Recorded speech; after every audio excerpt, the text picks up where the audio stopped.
Yo, and welcome back to another video. It's been a while mainly because I didn't feel like video making after that giant video I did. Thank you for the support, by the way. I'm glad y'all liked it. Originally, there was supposed to be a video on beards, but I thought I'd do this to my return, because there's a certain air of nostalgia to this video. And we can also talk about child indoctrination and how it could affect children. The video we are watching is titled, Young Ones, Your Endurance Makes Jehovah's Heart Rejoice. What are young ones enduring? I have no clue. Let's sit back and watch this garbage spit out through Watchtower's anus. Also, don't forget to like and subscribe. It means a lot if you do. Now let's get into the video. Jehovah loves children, and he has shown this by providing help and guidance for them down to our day. For example, at the 1978 Victorious Faith International Convention, this release entitled My Book of Bible Stories was soon treasured by young ones around the world. I have this book. I couldn't find it, but I know I still have it somewhere. I even bought this book to school and read it with some of the kids there. Of course, I didn't actually read it. I just looked at the pictures. Yes, vivid pictures there were, such as this and this. Also this. It's just a prank, bro. Suicide for kids. Raw sexual energy. A new meaning to lookin' sharp. God's big piss. And the one I remember super vividly staring at it for a long time. As a kid, women being thrown out the window and eaten by dogs. Looking at these pictures now just takes me back. I don't know if it's in a good way or bad way, but some of these drawings are etched into my memory. That's for sure. I don't know what to say other than personally I wouldn't show my kids this. The Bible is just not a kid's book. No matter how much you try to make it be, it's full of murder, incest, sexual assault, etc. And as a witness you are taught that these things actually happened. I believed in a talking donkey. Jesus Christ, I believed in a talking donkey. To me, it doesn't make much sense to restrict certain media, such as, for example, Smurfs, while you have your child sits and reads a book. That has some of the stuff I mentioned. It just doesn't make sense to me, but we will discuss that more later. Let's get back to the video.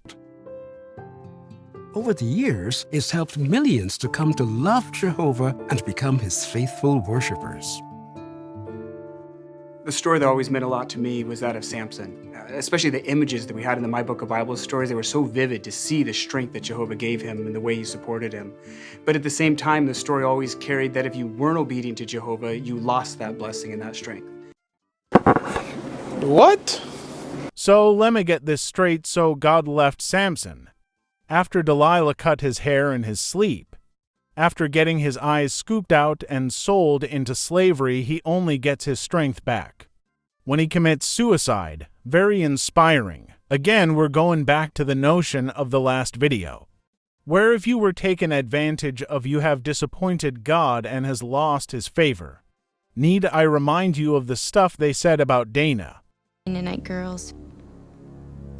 She put herself in a compromising situation. Samson's hair was cut in his sleep, after being harassed to tell what his weakness was, and he lost his favor with God. It just feels so unfair.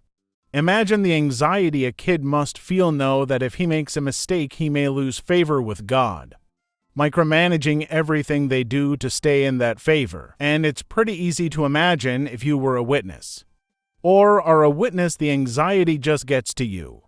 You are told that you sin every day, but that desire for perfection never ceases.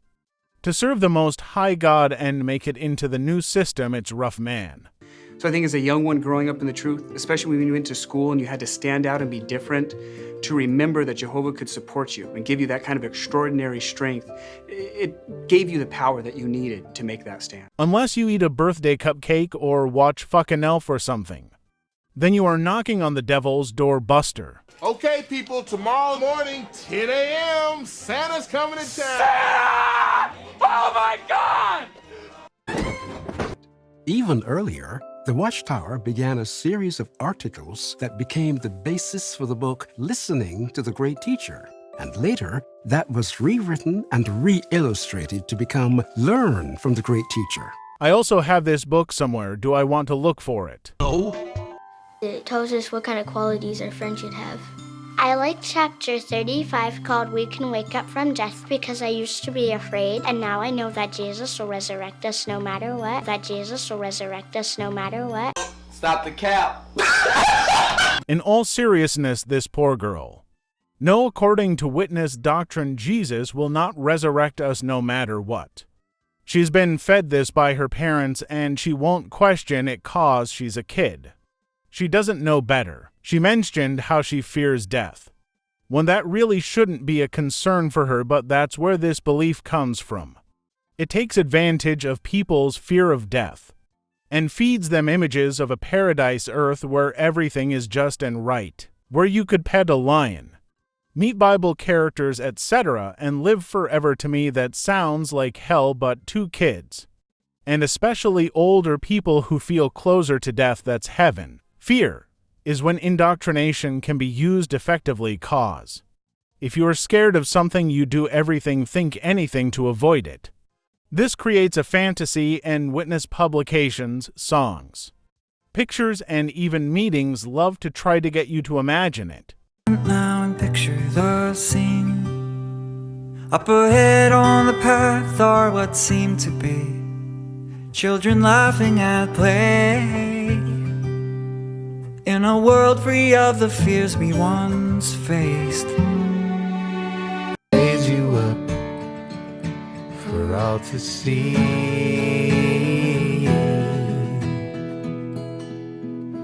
But rather than strive after wind, Jehovah says reach out to him. He promises life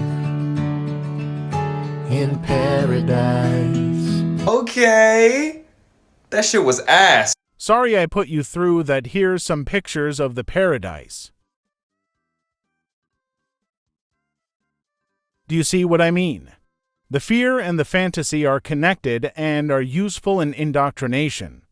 It's frankly gross, and another thing to bring up is prison witnesses.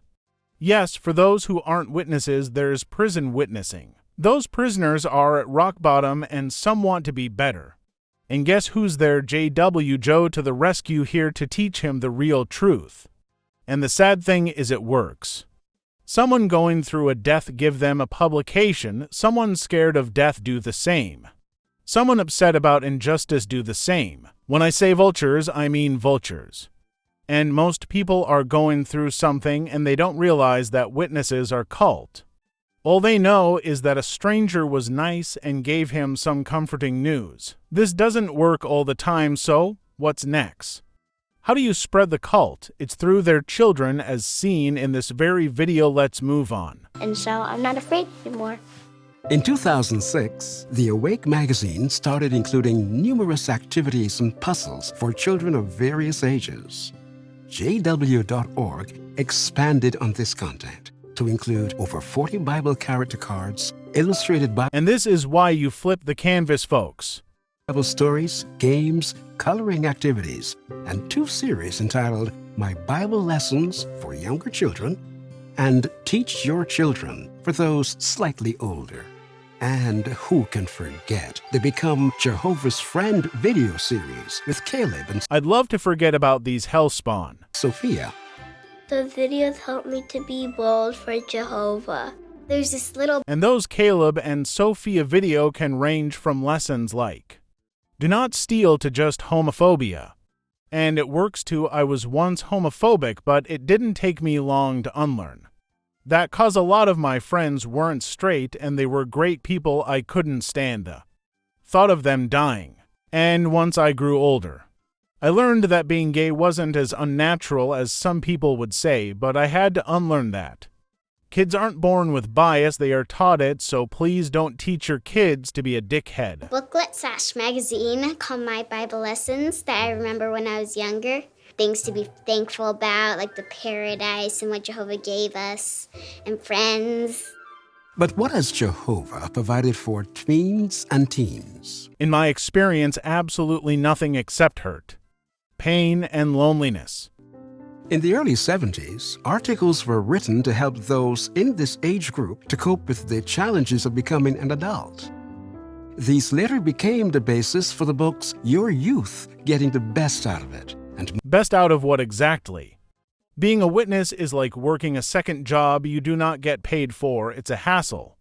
And many even dedicated people can find it exhausting. This is not a good way to spend your youth. more recently, questions young people ask, answers that work. Story time. I had a friend. She had brought a Bible to school one day. She was interested in it. And as a witness-minded kid, took it upon myself to preach and teach her more with my own Bible. I spoke to my mom about it. She suggested the Blue Young People Ask book. But there was a problem. She was bisexual. Of course, I didn't want to lose a friend, so I ripped out the pages having to deal with homosexuality and stressed about giving the books to her at night. Until next morning, where I just didn't give her the books, and I still have them in a bag. It's been a long time since then, and now I'm making EXJW videos. I remember being so excited to share my religion at the time. Wacky. To that, the ever-expanding online content, such as answers to 10 questions young people ask, the video series, What Your Peers Say, as well as whiteboard animations and feature-length films designed to tackle serious and sometimes emotional subjects. When I was in middle school, I used to be bullied, and it was harsh. Once that video came out, I was just amazed. It felt like Jehovah was literally talking to me. Also, fun fact about that whiteboard video. I showed it to my teacher. I don't know how far it went, though. Yes, Jehovah loves young ones, and he continues to express that love with an abundance of wonderful gifts. People of all ages, but especially young ones, will enjoy this new 240-page book.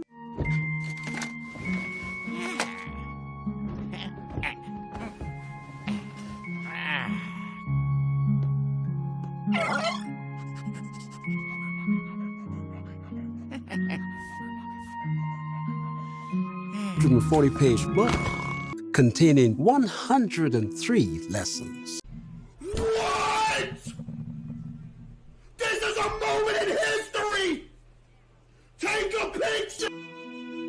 The artwork is new and has been extensively researched, bringing the Bible to life and capturing the feelings of those depicted. God, this really feels like they are trying to sell me something. Parents will appreciate that each section starts with a preview of the key lessons you can emphasize. Each lesson includes review questions and a caption scripture that summarizes it. For example, the caption scripture for the lesson, Hannah Prays for a Son, is Matthew 7, verse 7. Keep on asking, and it will be given you. Keep on seeking, and you will find. This scripture serves as the main theme of this account, allowing you to help your child focus on the key lesson of the story. Our hope is that all ages will enjoy this gift from our loving Father Jehovah as we all discover new lessons we can learn from the Bible. For my next video, I actually may ask whoever watches this. So, whoever in the comments, please give me a video idea. It will be appreciated. You all have a nice day.